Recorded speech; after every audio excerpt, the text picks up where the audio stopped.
Hi, we are debating between a trip August 20th through 24th or December 16th through 21st. August rain and heat are our biggest worry, but the crowds levels look low. December weather may be better and with Christmas decorations there, but far more crowded. What do you think about our choices? Right. Yes, those are great choices. It, you know, there is a big difference between August and December. But I think you've laid out the options. August. Man, it is hot in August. We went in August a long time ago. Kids were young. I was young. Mrs. Mom was young. We were in much better shape. And it was hot. Oh my goodness, it was hot. But that's just August. So, but the crowds in late August, the crowds kind of go away. If you check out the August Disney World crowd calendar, you can see that first part of the month, crowds are big.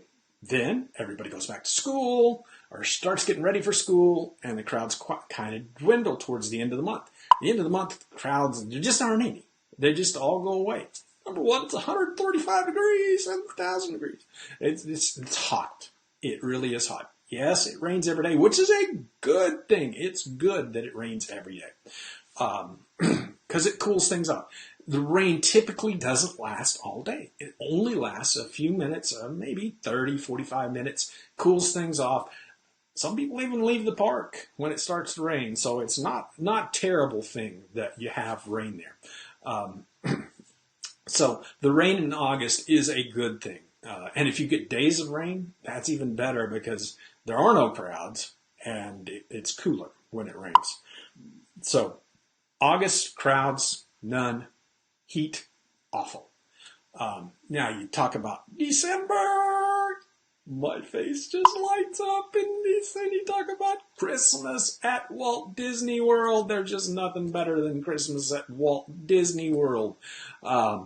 But if you look at the December crowds page, you'll notice that it's busier, just to say the least, especially that week, that December 16th through 21st. That's the week that it kind of transitions from the slower times in December to the heavier times in December, to the Christmas, it's kind of when it starts to build up towards Christmas Day.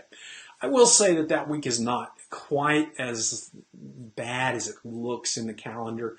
The first couple of days, the first 3 or 4 days, with Christmas being, in 2017, I think it's like Sunday or Monday, that week, early in the week before Christmas, the crowds aren't terrible. They start building, 3, 4 days, especially the weekend right before Christmas, when Christmas is either on the weekend or early in the week. The weekend, 2 or 3 days before Christmas, crowds just start going, boop, boop, boop, boop, getting huge every day. But it's Christmas. You've got the decorations, you've got the shows, you've got the candlelight processional, you've got the Mickey's Very Merry Christmas Party. It's just the best time to visit Walt Disney World. It's not as hot. It just isn't. It might be cold. We've actually been there when it was cold.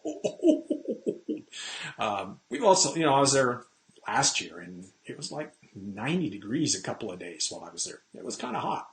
But that was the week before. So it can be both. It can be hot and it can be cold. But it also can be just perfect. That's one of the best things about it. The hot and the cold, they usually don't last long. The hot lasts longer than the cold. The cold usually lasts a couple days. But typically, the weather is pretty good. Lows in the 50s, highs in the mid-70s, just about right. And it's Christmas. You got all the Christmas stuff, the shows. I'm repeating myself because I love Christmas at Disney World. So the bottom line, Dad's bottom line, is it kind of boils down to, do you want the heat and low crowds, or do you want Christmas and a little bigger crowds? It's kind of your choice. You just kind of got to pick between the two, heat or Christmas. Low crowds, moderate to heavy crowds. Now, there are ways to get around the crowds. My rules to dealing with crowds: get to the parks early, have a plan, use Fast Pass Plus wisely, and ride the busy rides first. Those are the ways you deal with the crowds at Walt Disney World. You do that, and you can really get a lot done, even when there are big crowds. So that's it's a choice. You have to make the choice. I can't make it for you. I'm not the one going. So you got to make the choice between crowds and no crowds.